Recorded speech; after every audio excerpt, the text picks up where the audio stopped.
Assalamualaikum warahmatullahi wabarakatuh. Sahabat-sahabat Trias TV yang berbahagia di mana berada. Hari ini kita ketemu lagi dalam kegiatan Talkshow Trias TV.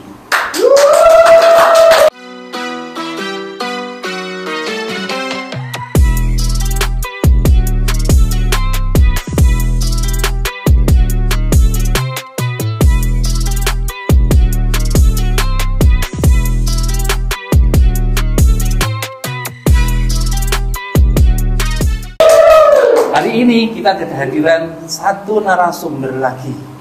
Jadi kalau kemarin kita sudah ketemu dengan narasumber yang bicara tentang agama dan keluarga, hari ini kita bicara lagi tentang bagaimana agama, konteksnya adalah puasa, pengaruhnya terhadap perilaku koruptif.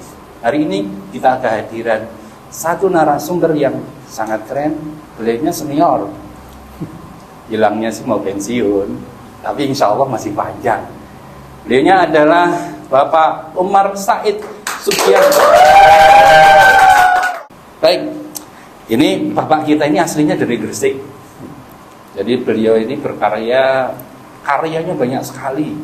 Kalau kita mau perhatikan, beliaunya memang substantif pelajaran mata kuliah di hukum, beliaunya sangat pegang. Dan beliaunya sangat konsen. Hari ini kenapa kita diskusi di bidang di perilaku koruptif, beliau ini konsen sekali di materi-materi kaitannya dengan korupsi. Nah, hari ini kita coba diskusi dengan beliau. Bapak, sehat hari ini, Pak? Alhamdulillah, sehat walafiat. Puasa kan? Alhamdulillah, puasa juga. Hari ini sudah siap lebaran ya, Pak? Wah, sudah siap. Alhamdulillah. Tema hari ini, Pak Umar, pengaruh puasa terhadap perilaku koruptif. Kami akan, pemirsa pastinya ingin sekali mendapat pandangan dari Bapak. Perilaku koruptif ini seperti apa sih, Pak? Terus kemudian relevansinya dengan puasa kita hari ini apa? Perilaku korup itu dimulai dari diri seorang, ya, diri seorang. Jadi seorang itu bisa korup karena faktor pribadi. Yang pertama, faktor pribadi itu adalah dia itu tamak, rakus, ya. Yang kedua, dia itu hidupnya konsumtif, tidak memikirkan orang lain, hanya memikirkan dirinya sendiri. Yang ketiga, ya karena dia moralnya atau mentalnya mental korup, ya, tidak mempunyai akhlak yang mulia. Nah, itu adalah perilaku korupsi yang dimulai dari seseorang. Tapi itu semua itu adalah ada faktor-faktor dari eksternal, ya, faktor korupsi, ya, faktor kebutuhan ekonomi, faktor politik misalnya, atau faktor masyarakat, ya, faktor keluarga, itu bisa mempengaruhi perilaku seorang itu bertindak korupsi.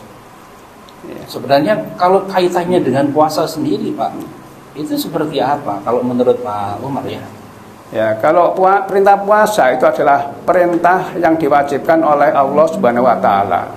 Kalau nggak salah di dalam surat Al-Baqarah ayat 183 yang berbunyi, ya ayyuhalladzina amanu kutiba alaikumusiyam kama kutiba alal ladzina min qablikum la'allakum tattaqun. Bahwa kita sebagai umat manusia, khususnya orang mukmin, ya, karena itu ya ayyuhalladzina amanu berarti puasa ini ditujukan kepada orang muslim dan orang yang beriman, ya, beriman, ya. Seperti puasanya orang-orang yang terdahulu. Karena apa kok disebut beriman? Ya karena kita disebut beriman karena kita mengutamakan percaya adanya Allah. Ya, iman yang pertama itu adalah percaya kepada Allah. Tidak sekedar percaya tapi juga yakin. Ya. Kalau kita sudah beriman kepada Allah, percaya adanya Allah, puasa kita itu adalah hanya untuk Allah, niat kita untuk Allah. Semua perbuatan-perbuatan kita itu kita niati untuk Allah. Ya, bukan untuk diri sendiri atau kepentingan orang lain. Jadi karena kita berpuasa, karena kita niat karena Allah. Ya, kalau kita sudah mempunyai niat karena Allah, maka semua perbuatan kita, ya, niat kita di dunia ini, perilaku kita terhadap diri sendiri, terhadap masyarakat, insya Allah kita tidak akan melakukan perbuatan-perbuatan yang dilarang di dalam puasa itu sendiri. Di dalam puasa kita sudah dilarang untuk makan, minum, kumpul dengan istri, padahal itu perbuatan yang halal. Tapi itu tidak kita lakukan. Karena apa? Kita takut kepada Allah, karena kita takwa kepada Allah. Apalagi kalau itu perbuatan yang diharamkan. Maka apabila perbuatan yang diharamkan ya itu bisa kita hindari, misalnya mencuri, ya, korupsi atau suap menyuap, kan di situ ada unsur korupsi, adanya perbuatan melanggar hukum, ya, adanya memperkaya diri sendiri atau memperkaya diri orang lain, ya, itu kalau dilakukan dengan curang, ya, dengan curang atau melanggar hukum, ya sudah jelas itu bertentangan dengan gitu ya, bertentangan dengan hikmah puasa itu sendiri. Artinya sebenarnya perilaku koruptif itu lebih kepada moral etiknya kita, perbuatan tercelanya, atau kita sebenarnya lebih takut pada hukumnya, Pak? Ya, kita mulai dari dulu. Kalau hukum itu kan mengatur perbuatan lahir. Orang yang percaya atau yang melihat perbuatan lahir belum tentu perbuatan itu adalah sesuai dengan hati nurani, ya, sesuai dengan hati nurani. Makanya agama itu ditujukan oleh Allah kepada manusia, yaitu kepada jati dirinya, kepada hati nuraninya, sehingga yang dituju oleh puasa itu adalah rohaninya sendiri, jiwanya artinya sendiri. Ya. Kalau moralnya, ya, betul. Kalau moralnya baik, insya Allah perbuatan lahirnya baik. Jadi kalau hukum itu hanya mengatur perbuatan lahir, kalau Tuhan ini mengatur yang dituju adalah rohani kita. Apabila rohani kita baik, jiwa kita baik, etik kita baik, moral kita baik, maka insya Allah perbuatan lahir kita baik. Ini sangat relevan dengan salah satu mengenai ini ya, tadi menyatakan inna sholata tanha, itu ada relevansinya juga, Pak. Ya, jadi itu berkaitan dengan sholat, inna sholata tanha anil fahsya'i wal munkar. Ya, bahwa sholat itu mencegah perbuatan yang mungkar atau perbuatan yang jahat, termasuk korupsi itu. Perilaku korupsi itu perbuatan yang mungkar. Ya. Korupsi itu lebih sebenarnya perilaku atau kepada mental sih, Pak?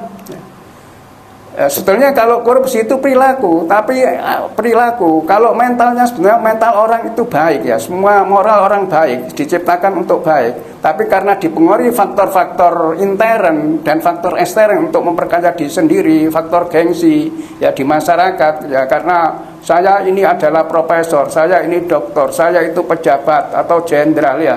Kemudian kalau keadaan ekonomi saya itu kalah dengan pedagang dan petani, maka dia ada unsur korup itu, ya. Jadi itu bukan mental, tapi itu karena faktor ekstern itu.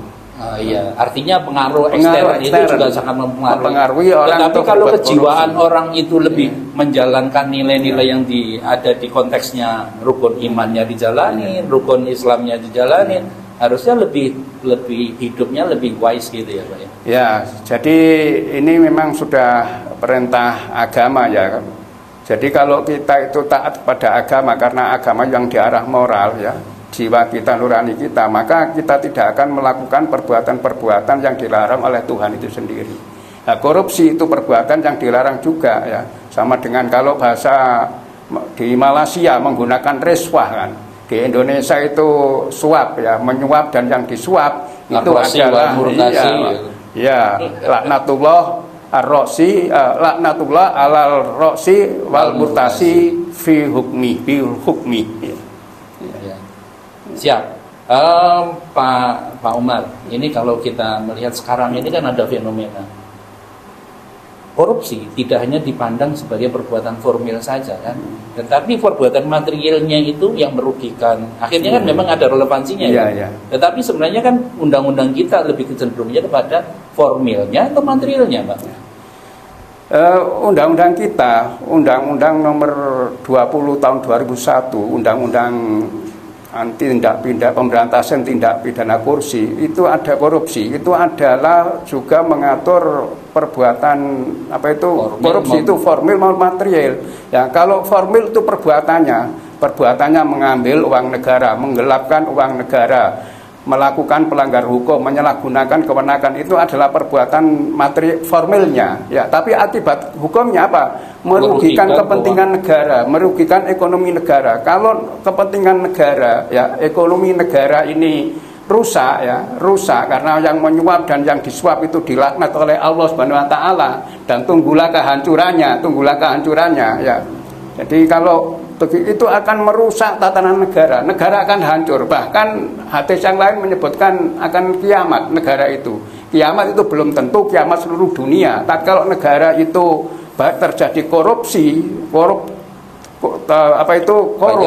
perilaku korupsi, maka negara itu akan hancur, ekonominya akan hancur. Padahal kalau ekonomi akan hancur, tidak bisa membangun negara. Pendidikan tinggi, nggak bisa menyekolahkan anak kita sampai perguruan tinggi. Siap, mantap sekali. Ya, seperti apa yang dikatakan oleh Pak Mahfud MD ya. Apabila tidak ada korupsi di Indonesia, kita itu dapat bagian 20 juta. Per orang 20 juta, karena dikorupsi ya. Apa itu, kita menyekolahkan anak saya perguruan tinggi saja susah ya. Dan apabila tidak ada korupsi, maka bisa pendidikan sampai perguruan tinggi gratis, seperti di Qatar, di Arab Saudi, di Jepang, Korea, itu pendidikan S1 gratis itu. Artinya kalau kita mau tarik sebenarnya peraturan formil hukum itu ada untuk memberikan penegasan tentang sanksi. Tetapi sebenarnya perilaku koruptif sendiri itu bisa dihindari mulai dari kita sendiri ya Pak. Hal-hal yang kecil. Kan tidak koruptif dalam perspektif kita bersikap, berperilaku. Kan tidak hanya bicara tentang uang kan Pak. Waktu, kepercayaan. Ya sebenarnya itu yang semua yang kemudian merumuskan menjadi perbuatan tercela. Begitu Pak? Memang korupsi itu dimulai dari kedisiplinan kita sejak awal ya, sejak dini ya. Korupsi yang paling ringan ya seperti kita ya, guru, dosen. Korupsi itu yang mudah itu korupsi korupsi waktu. Padahal kalau korupsi waktu itu terus menerus dilakukan, maka sedikit demi sedikit maka menjadi kebiasaan, tidak apa-apa. Makanya kalau saya ini memberi kuliah, kalau telat 10 menit, maka saya tambah 10 menit. Telat seperempat jam, saya tambah seperempat jam. Itu untuk menjaga konsistensi bahwa saya tidak melakukan tindak pidana korupsi. Itu. Pak Umar, kalau dari kita kan ya, ini saran kepada pemerintah termasuk ke saya ya. Apa sih sama-sama pada diri saya juga sendiri. Apa sih sebenarnya yang harus kita jaga supaya apa? Puasa kita menjadi puasa yang bermakna dan bernilai ibadah gitu. Ya, untuk menjaga diri kita supaya ya bisa tadi itu mencegah perbuatan mungkar ya kita itu niat ibadah kita itu niatnya itu adalah dari Allah, niatnya dari Allah untuk Allah yang gitu. Karena apa? Niat Allah. Kalau kita sudah niatnya sholat, niatnya karena pamrih, karena tetangga kita Islam ikut Islam ya, karena calon mertua kita Islam ikut Islam, calon mertua kita sholat ikut sholat. Nah kalau itu sudah niatnya sejak itu, maka perilaku korup itu tidak bisa diberantas, akan korupsi terus itu. Karena apa? Karena niatnya sudah niat bukan dari Allah, niatnya adalah dari lingkungan kita atau orang tua kita. Semuanya kembali kepada kita gitu. Bahwa semua yang kita lakukan adalah karena lillahi ta'ala gitu ya. Harus lillahi ta'ala. Baik Pak, ikhlas, jujur mantap sekali. Saya berharap ini menjadi sesuatu hal poin penting buat kita, karena tanpa lillahi ta'ala sebenarnya itu bukan ibadah gitu. Bukan ibadah ya. Ibadah kemudian karena orang lain itu cenderungnya pasti memunculkan riya. Ibadah karena sesuatu itu pasti tidak ikhlas, itu hanya membuat kita seringkali menjadi terperangkap di situ. Gitu ya. Pemirsa Trias TV yang berbahagia, hari ini kita sudah diskusi dengan Bapak Umar Said Sugianto ya, beliau SH MS, beliau aslinya Gresik, beliaunya berkarya di akademik, videonya memang luar biasa di bidang akademik, konsisten sekali terkait dengan isu-isu komitmen, isu-isu korupsi dan sebagainya. Beliaunya adalah guru kita.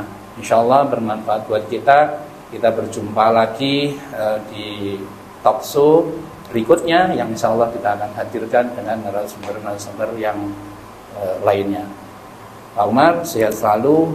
Kita akan ketemu lagi di topik yang lain, karena kami topiknya hari ini memang lebih insya Allah.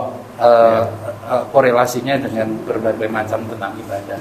Kita yakin bahwa iman, Islam dan ihsan itu menjadi bagian yang harus kita berikan sampai kapanpun juga. Semoga kita bagian orang yang husnul khotimah. Amin. Akhiri, alhamdulillahirabbil alamin. Kita jumpa lagi di talkshow berikutnya. Assalamualaikum warahmatullahi wabarakatuh. Terima kasih.